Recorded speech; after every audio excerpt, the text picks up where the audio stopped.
Buenos días, buenas tardes, buenas noches, depende de la hora a la que nos estén escuchando. Esto es L de Lengua. Yo soy Francisco Herrera y estoy grabando desde Cádiz, desde el Centro International House. Al otro lado iba a decir del micrófono, pero ahora es también de las cámaras, tenemos con nosotros a Diego Paniagua, que está en Salamanca en este momento, ¿no? Eso es. Bueno, Diego es el invitado de hoy, es lingüista clínico, experto en competencia lingüística y discapacidad. Actualmente es docente e investigador en la Universidad Internacional de La Rioja y también en la Universidad Camilo José Cela. Diego imparte docencia sobre las patologías del lenguaje y las alteraciones de lectoescritura en los grados de logopedia, educación primaria y educación infantil.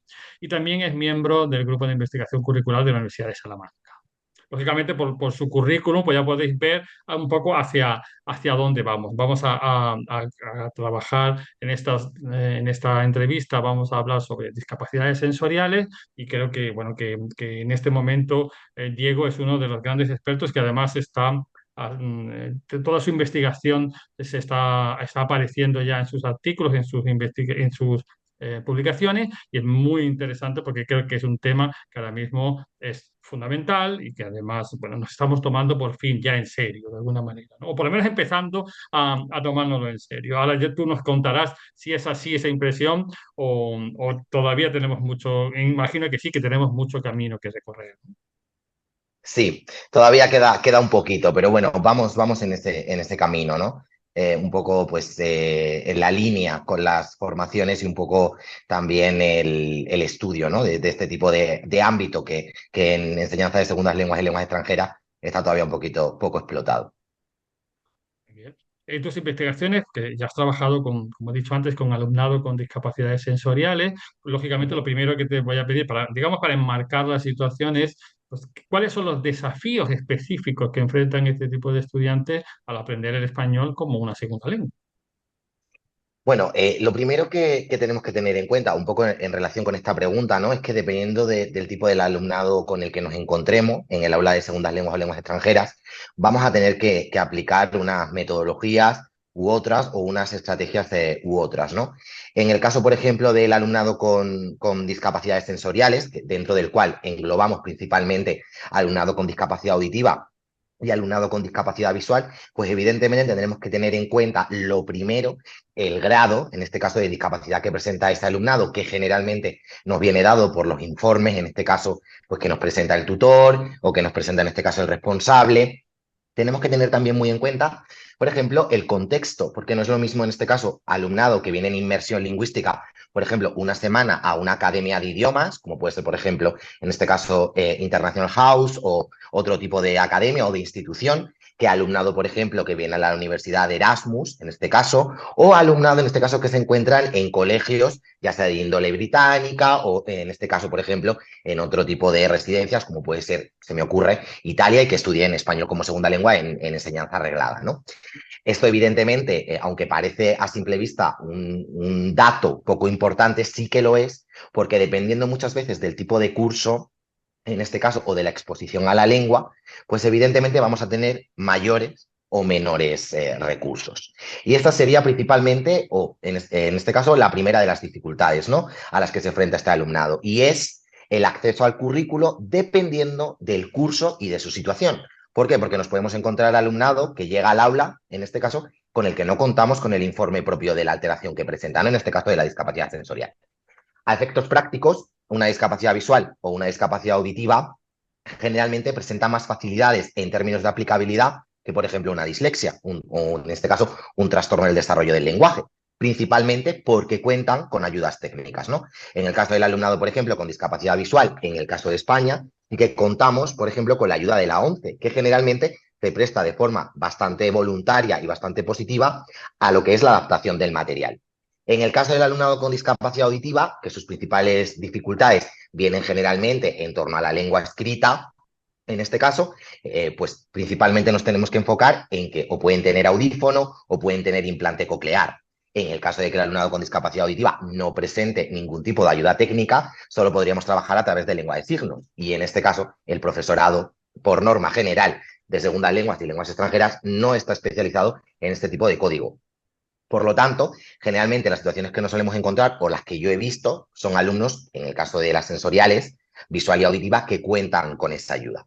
¿Qué sucedería si nos encontrásemos con un alumnado con discapacidad visual, por ejemplo, y no contamos, por ejemplo, con esa ayuda, ¿no? En Italia, vamos a poner, por poner un ejemplo. Pues tendríamos que adaptar ese material mediante pues, estrategias de carácter multisensorial, en este caso manipulación, elementos táctiles, trabajo con sentidos o básicamente la explotación de otro tipo de destrezas como elemento compensatorio. En este caso, dado que están desprovistos de la visión, pues podemos trabajar y explotar en este caso lo que es la comprensión auditiva, la expresión e interacción oral o, por ejemplo, en este caso también la mediación.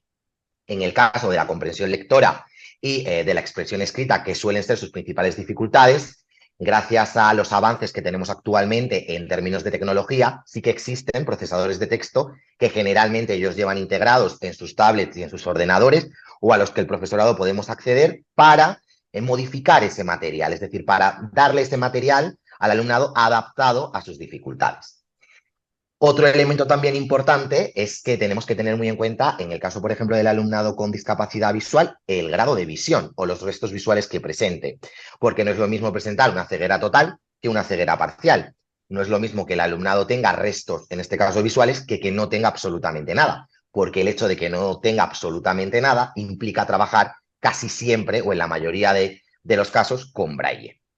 Por lo tanto, sí que es cierto que a nivel de aplicación de estrategias didácticas, por lo que vamos o por lo que conocemos, ¿no? En este caso, en cuanto a experiencias del profesorado, el alumnado con sensoriales no genera muchas dificultades en términos de adaptabilidad de material, pero también es verdad que va a depender muchísimo de la situación en la que nos encontremos y, como comentaba al principio, del contexto.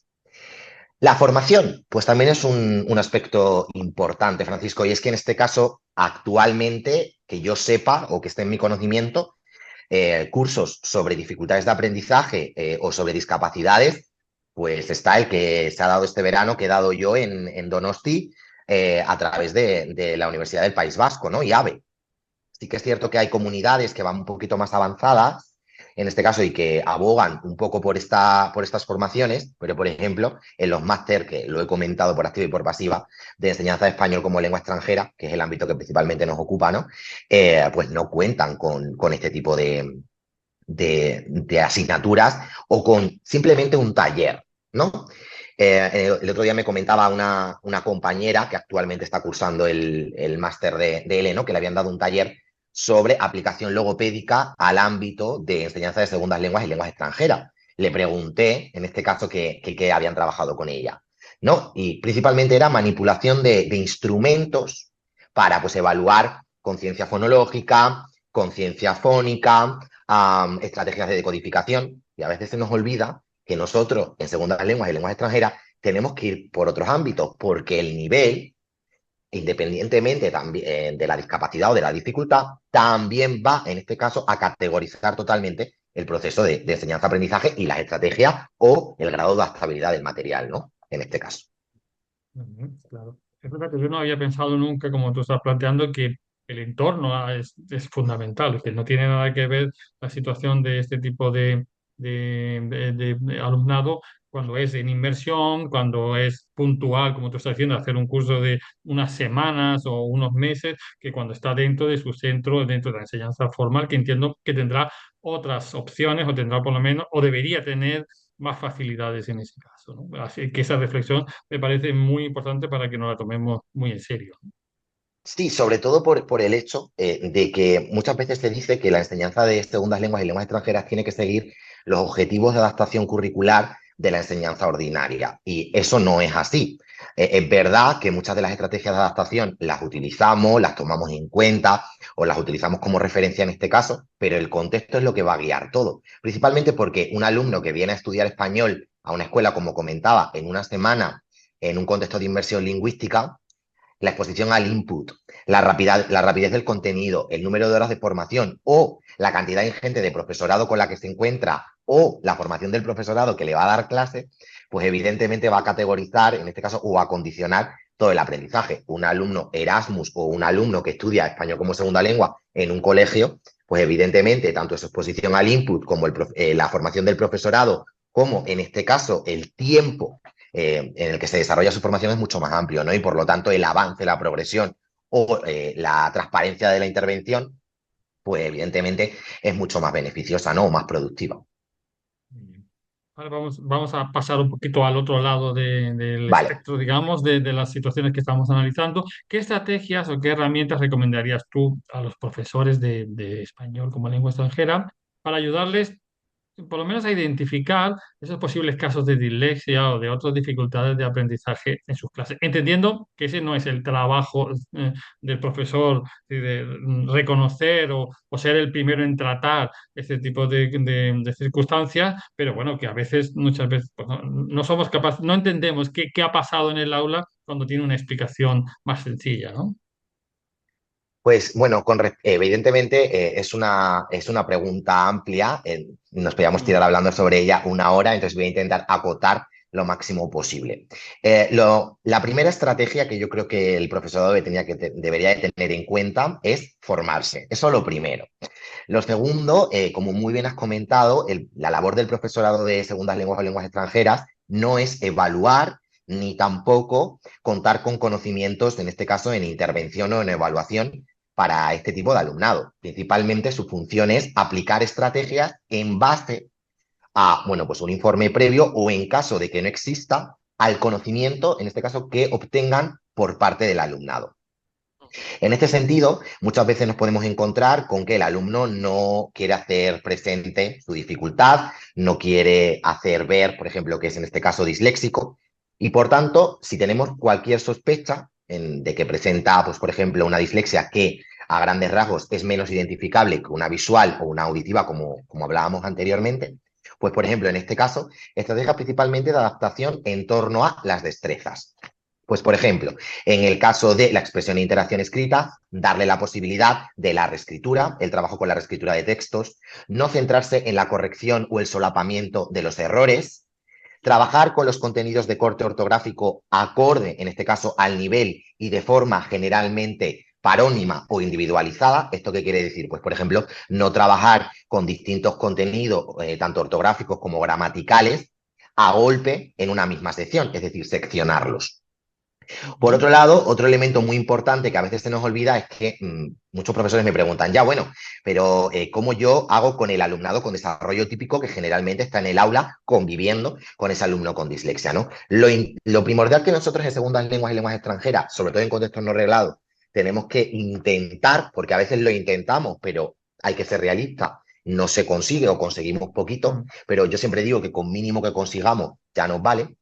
Lo que tenemos que intentar es llevar a cabo una enseñanza homogeneizada, es decir, trabajar con el mismo tipo de input, presentar en este caso el mismo tipo de ejercicios, la misma adaptabilidad del material, de modo que reduzcamos lo que nosotros denominamos desde el campo de la investigación el efecto bola de nieve, que es la lejanía del alumnado, en este caso con desarrollo típico, del alumnado con algún tipo de trastorno, es decir, hacer excesiva la conciencia sobre la dificultad que presenta su compañero, abordar estrategias cooperativas, abordar en este caso aprendizaje basado en proyectos, principalmente porque, por ejemplo, el alumnado con dislexia es bastante creativo, trabaja muy bien en términos, en este caso, de experimentación, en aspectos prácticos. Intentar reducir al máximo posible lo que denominamos este efecto distintivo. Pues, por ejemplo, también trabajamos mucho con lo que denominamos la corrección de color. El alumnado con dislexia tiene problemas de planificación, pero si nosotros instamos a esta planificación desde el primer día, trabajando, por ejemplo, en la corrección de elementos gramaticales de un color, elementos léxicos de otro color, adecuación, coherencia, poco a poco, si ellos presentan un informe con los diferentes colores que nosotros vamos a utilizar para la corrección, poco a poco van asociando esa corrección a los distintos errores que ellos van cometiendo y poco a poco en la reescritura de sus textos vamos a ver que los van mejorando. Otro de los elementos importantes, por ejemplo, en el caso del alumnado con dislexia, es la adaptación del tipo de letra, que muchas veces se nos olvida, claro. el tipo de espaciado, que parece que no es importante, pero es tremendamente vinculante. Hay mucho mito, Francisco, sobre que hay distintos tipos de letras que se han creado específicamente para alumnos con dislexia. Una investigación que estamos prontamente a sacar, pues hemos descubierto que las letras que se han creado específicamente, como por ejemplo Open Dyslexic o Dyslexic, para trabajar con el alumnado con dislexia, no genera mayores beneficios que un Arial 18 puntos espaciado Ajá. doble. Es la Por cuestión lo de tamaño tanto, al final, ¿no? efectivamente, no es cuestión de tipo de letras, sino es cuestión de Mm, tamaño y principalmente de espaciado. Porque en este claro, caso, claro. la separación entre las líneas potencia, en este caso, la legibilidad, que es algo Ajá. importante para ellos. Ujú, Otro ujú. elemento, por ejemplo, importante, que también es una estrategia que el profesorado puede aplicar, es nunca justificarle los textos, porque en este caso dificulta la lectura serial que se une muchas veces a estas dificultades en este caso, ¿no? El texto justificado obstaculiza generalmente la legibilidad de la lectura en este alumnado, que ya de por sí tiene bastantes dificultades. Y sobre esto, pues sí que me gustaría comentar al profesorado y a las personas que nos oyen. Hace poquito evaluamos los niveles de rendimiento lector en el alumnado con segunda de dislexia, en este caso con segunda lengua español, y alumnado con desarrollo típico de segunda lengua también español. Ah, Identificamos que los niveles de comprensión lectora del alumnado con dislexia eran mayores al alumnado con desarrollo típico. Y vino este hecho, nos sorprendió bastante, pero vino motivado por el tipo de input que le ofrecimos. El tipo de input era darle un texto en el que los errores estuviesen marcados en negrita. ¿Qué pasó? Que el alumnado con dislexia, como no, en este caso es consciente de los errores a nivel grafofonémico, de trabajo con la grafía, de vocabulario, no hizo hincapié en esos errores y por lo tanto la legibilidad, en este caso, o su proceso lector fue mucho más rápido que el alumnado con desarrollo típico que sí que hacía parones de fijación, en este caso en esos errores y por lo tanto sus periodos de lectura fueron muchísimo más intermitentes que lo del alumnado con dislexia. Por lo tanto, esto me sirve para, bueno, pues comentar, ¿no? Que el tipo de input que ofrezcamos, el tipo de ejercicio, pues por ejemplo, es mucho más fácil ofrecer ejercicios de respuesta múltiple que ofrecer ejercicios de respuesta abierta, principalmente porque tienen bastantes dificultades a nivel de planificación. Trabajamos mucho también con lo que denominamos la técnica Pomodoro, que son estrategias principalmente de estudio y trabajo de 25 minutos con parones de 5 minutos en el aula. ujú.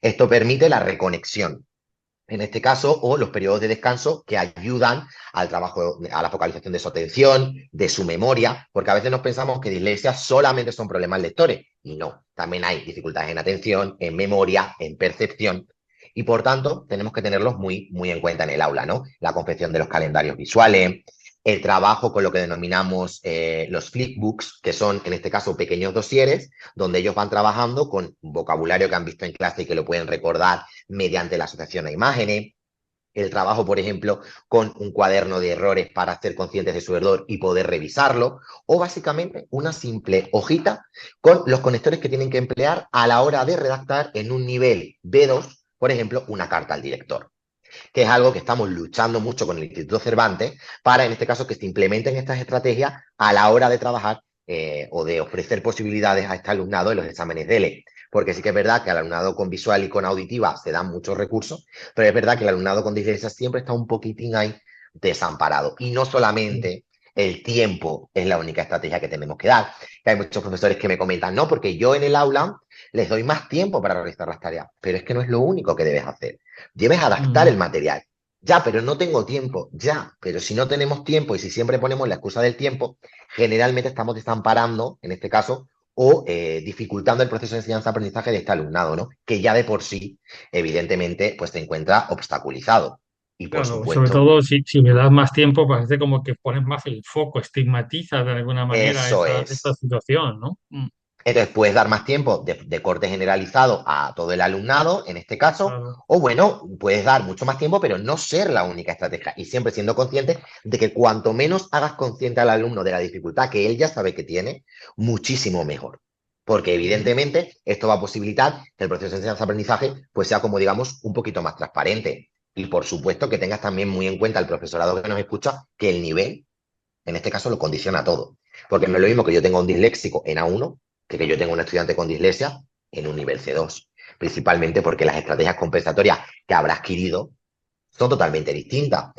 En una escuela de idiomas, que es uno de los contextos donde principalmente nosotros hemos trabajado, pues alumnos que empiezan en el nivel B1 cuando llegan a C2 o a C1, si llegan, tienen muchas estrategias que ya han adquirido, muchas veces por sí mismos, y en este caso, pues por ejemplo, en alumnado, como hacíamos, ¿no? En la primera pregunta, como abordábamos de contextos de inversión, pues tienen muchas más dificultades, ¿no? También porque a veces desde su propio colegio de enseñanza reglada no aplican este tipo de estrategias metodológicas, ¿no?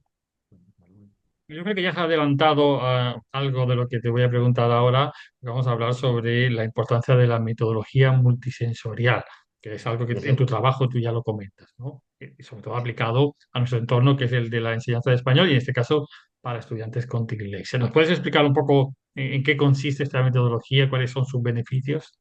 Ajá, pues bueno, la metodología multisensorial hemos comprobado que es efectiva tanto para el alumnado con discapacidad visual, como comentaba al inicio de nuestra charla, como también para el alumnado con dislexia. Es verdad que esta metodología, para los profesores que nos escuchan, es muy similar al método Montessori, en este caso de enseñanza arreglada, tanto en infantil como en primaria, ¿no?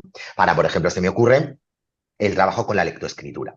Pues en el caso del alumnado con dislexia y en el caso del alumnado, por ejemplo, con discapacidad visual, sí que podemos trabajar también en el aula de idiomas explotando esta metodología. Básicamente es una metodología de carácter compensatorio que se basa en trabajar con los distintos sentidos como elemento compensador de las dificultades que presenta el alumnado. Por ejemplo, pues si el alumnado con discapacidad visual está desprovisto de visión, podemos trabajar a través del sentido del tacto para, por ejemplo, trabajar o conocer o que aprendan el léxico procedente a las partes de la casa mediante, por ejemplo, una maqueta, el trabajo con texturas, el trabajo con alimentos, el trabajo incluso a través de los colores mediante la utilización, se me ocurre, de plastilina.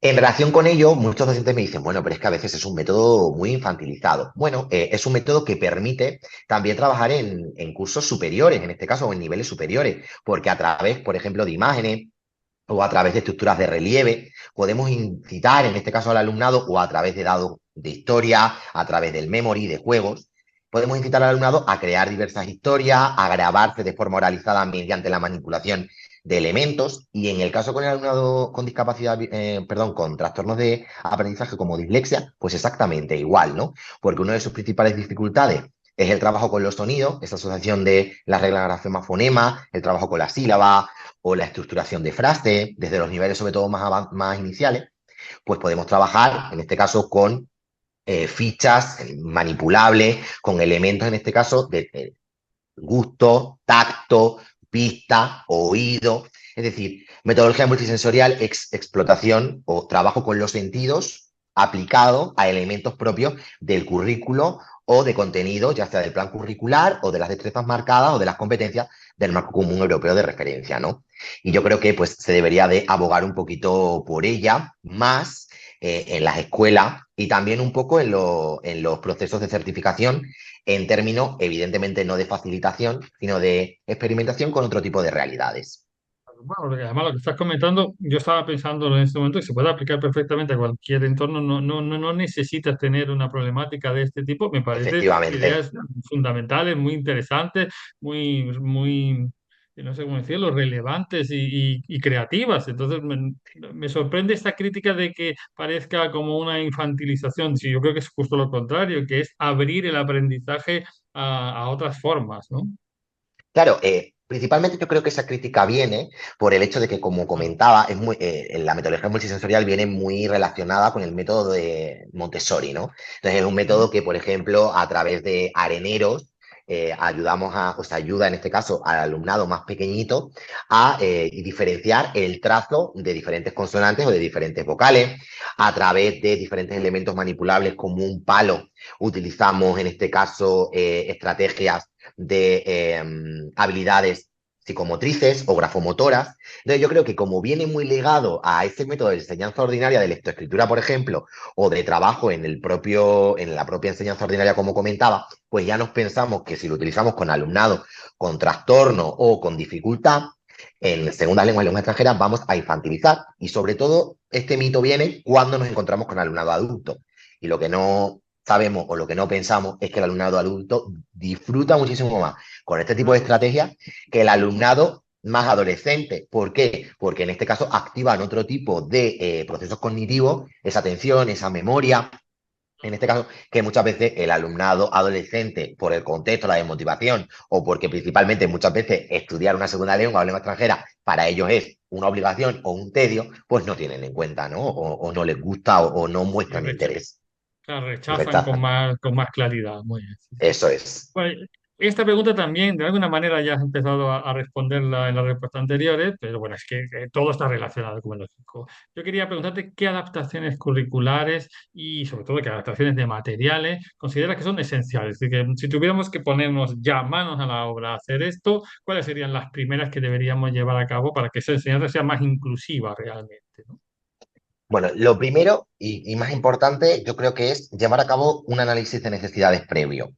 De carácter, en este caso, como comentaba al inicio, homogéneo. Pues en este caso, llegar al aula y ver un poco cuáles son los conocimientos con los que el alumnado cuenta, cuáles son sus principales estilos de aprendizaje, cuáles son sus principales metodologías y, sobre todo, también estar en colaboración con otros compañeros para ver un poco si han trabajado en niveles inferiores al que nosotros estamos abordando, pues que han trabajado con este alumnado o cómo han abordado ellos la dificultad que presenta este alumno, ¿no? En el caso de las sensoriales, como he comentado al principio, va a depender muchísimo, en este caso, del grado de visión que presente o del grado de audición, y principalmente esas estrategias van a venir determinadas por el uso o no de ayudas técnicas o, en este caso, por el uso o no de instituciones que ayuden a la adaptación del material. Pero en el caso, por ejemplo, del alumnado con trastorno específico de aprendizaje de la lectura, es decir, dislexia, pues como comentaba, ¿no? Lo principal es contar con lo que denominamos las estrategias de adaptación de accesibilidad.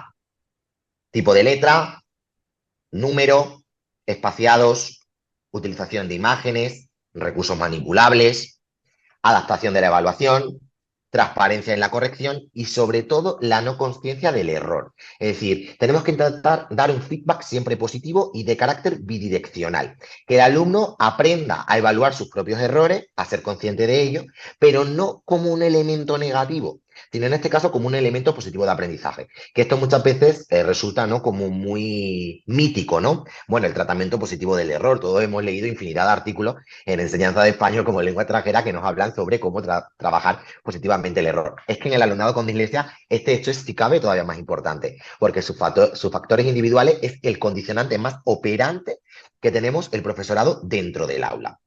Ujú. Por otro lado, siempre trabajar con lo que denominamos las ayudas visuales, pues como comentaba, ¿no? Ofrecer a lo mejor un texto en el que siempre demos un glosario con aquellos términos que son propios del nivel o de nivel superior, que muchas veces nos encontramos con textos de nivel B2 que tienen vocabulario de nivel C1, pues por ejemplo, darles un glosario con un ejemplo siempre contextualizado de ese concepto en una frase, trabajar siempre con imágenes que ayuden, en este caso muchas veces, a comprender un determinado párrafo, trabajar siempre con ejercicios enfocados a la respuesta múltiple. Los ejercicios de, en este caso, drill o close también son importantes, pero es súper vinculante que sepamos cómo abordarlo.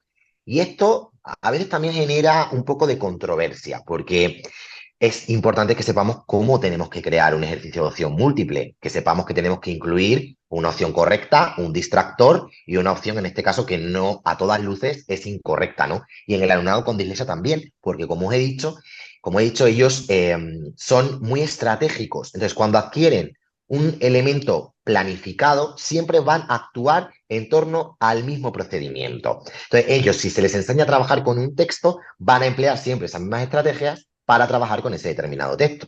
Ofrecer ejercicio de opción múltiple no facilita en este caso o no les está dando ventaja con respecto a sus compañeros, porque el mismo método, la misma formulación de la pregunta es similar para los dos tipos de público, ¿no?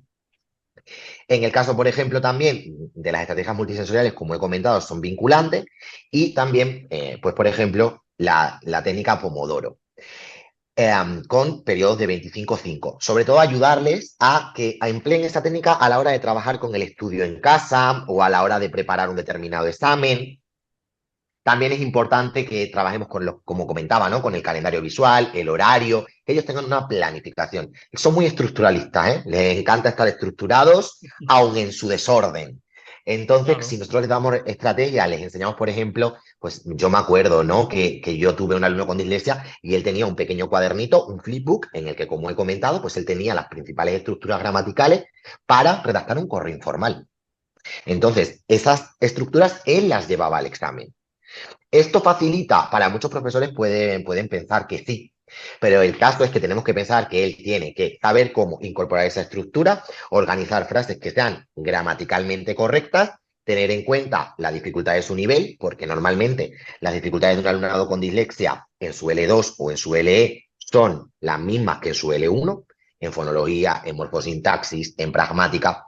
Entonces, darle esos recursos de ayuda, en este caso, o de guía, es importante, porque tenemos que valorar más, en este caso, la forma, en este caso, que el contenido, ¿no? Es decir, nos interesa más que el alumnado consiga llevar a cabo, estructurar dos frases, aunque sean propias de un nivel inferior, que en este caso valorar si ha utilizado un léxico o un vocabulario o una palabra específica del nivel B2. Por lo tanto, yo me encuentro muchos docentes que dicen, no, pero es que este texto no es propio de un nivel B2. Suspenso, no te tienes que centrar en eso.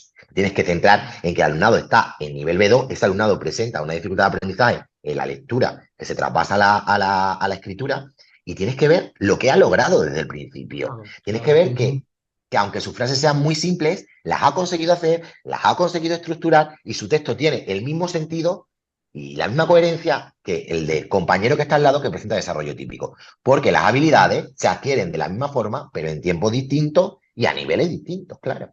Claro. Ujú, muy bien, muy bien. Bueno, estamos hablando todo el tiempo de dificultades, pero también has resaltado en tu trabajo las fortalezas Ujú. y las habilidades únicas que pueden tener los estudiantes con dislexia, con discapacidad visual o con cualquier otra dificultad, ¿no? ¿Cómo Ajá. podemos nosotros como profesores aprovechar estas fortalezas en el aula para que, bueno, pues que su aprendizaje sea más motivador, ¿no? Para que no tenga esa sensación de que los vamos dejando atrás, ¿no?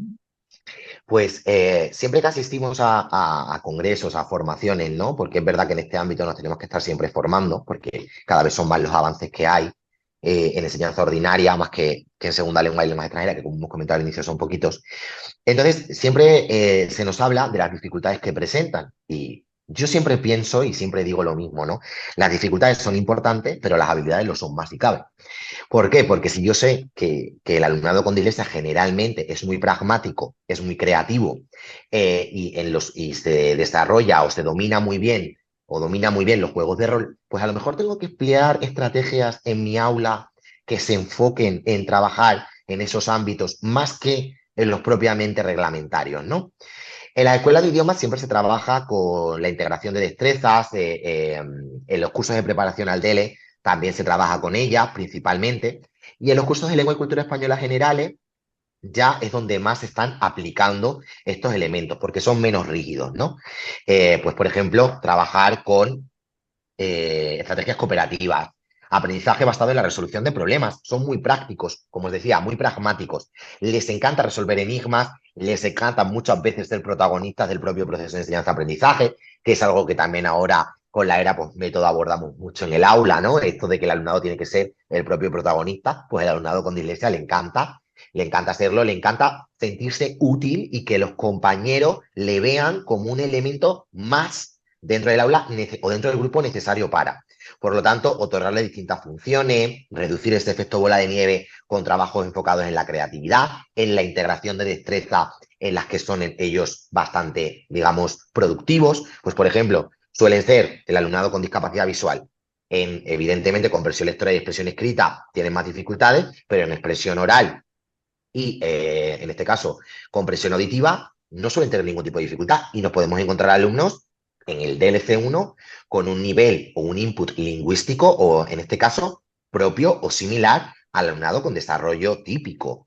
Entonces, es básicamente centrarnos en qué destrezas dominan, qué dinámicas les gustan para trabajar y sobre todo, pues qué aspectos positivos podemos explotar dentro del aula para también hacerles protagonistas o partícipes de ese proceso de enseñanza-aprendizaje. ¿Y eso cómo lo conseguimos? Pues un primer paso es ese análisis de necesidades, ¿no? Pues conocer cómo ellos aprenden, cómo han aprendido en este caso, en lo que es la enseñanza arreglada de su lengua materna, cómo les gusta estudiar, si leen, si no leen, pues bueno, un poco conocer esas fortalezas, ¿no? Que suelen ayudarnos muchísimo también para la adaptabilidad del material, porque suelen ser estrategias muy comunicativas, que nos alejan de esa enseñanza estructural a nivel gramatical, en este caso, o de ese focus, ¿no? En el nivel léxico, con esa lista exagerada de palabras. Bueno, pues aportan ese dinamismo que muchas veces necesitamos, sobre todo en los niveles más superiores. Claro, muy bien, estupendo.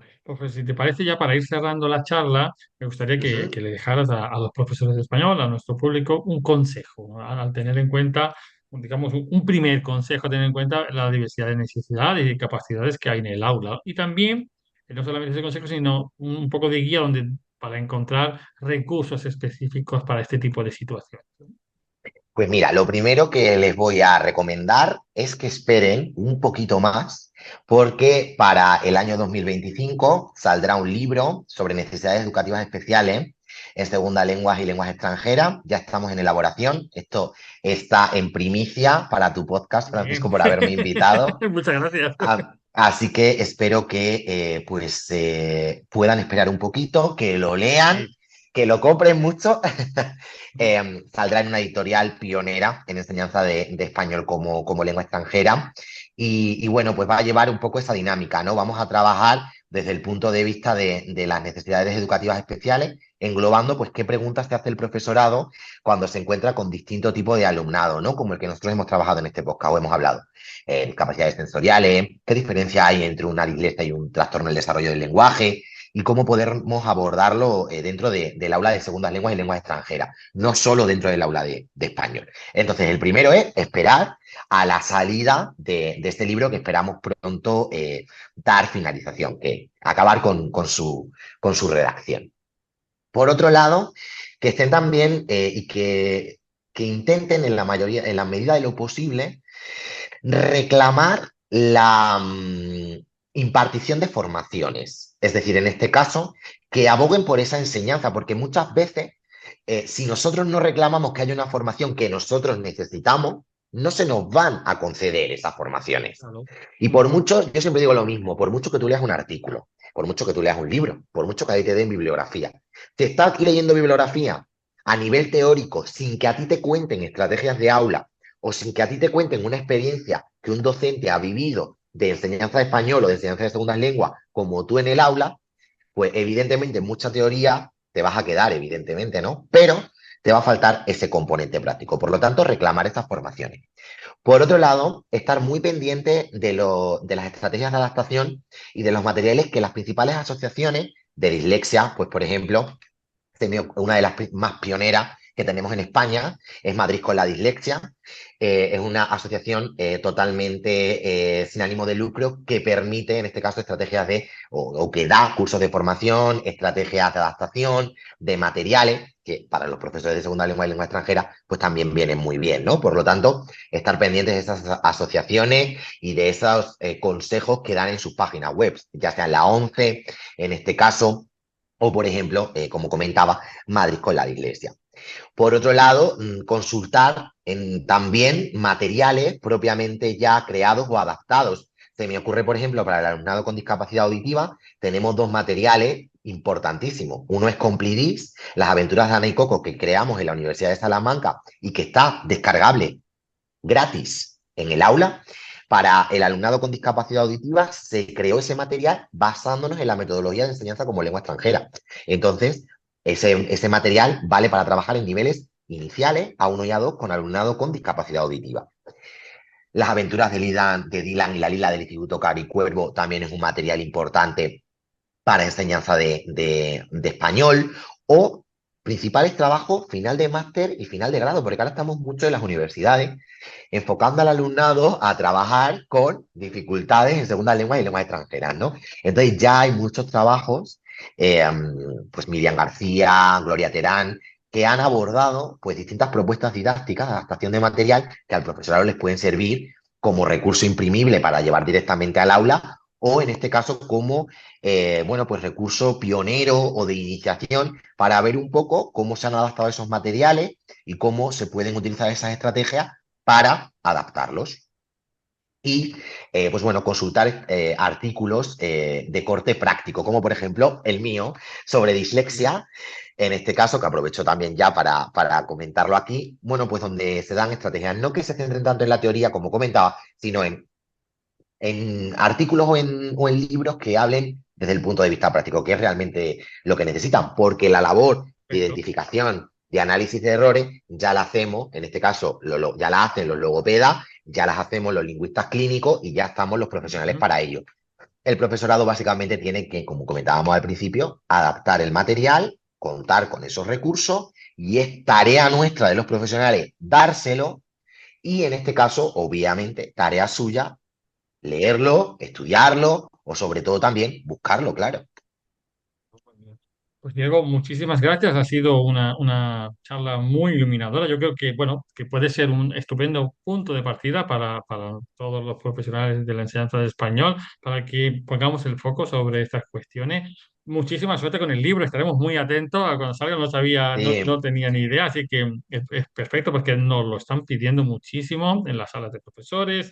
Como tú claro. dices, la formación es muy importante porque es algo que vemos en el día a día y que como lo que más, yo diría que la idea que me llevo de esta charla es que todo este tipo de estrategias, de materiales, no solamente son buenos para ese tipo de situaciones específicas, sino que es que se adaptan perfectamente, que no significa, como tú has comentado, dar una oportunidad extra a un alumnado y dejando al otro de lado, sino que Ujú. se integra perfectamente en nuestras situaciones comunicativas, de aprendizaje, etcétera. Así que en ese sentido, creo que, bueno, además del montón de ideas que nos ha dado, de los enlaces que vamos a poner luego en el post Eso del es. artículo para que todo el mundo tenga acceso. Y lo único que me queda es desearte mucha suerte con tu investigación y, bueno, y vamos a Muchas gracias. coincidir probablemente pronto en más Seguramente que sí. formaciones y en más publicaciones. Mucha suerte. Muchas gracias. Hasta luego. Adiós.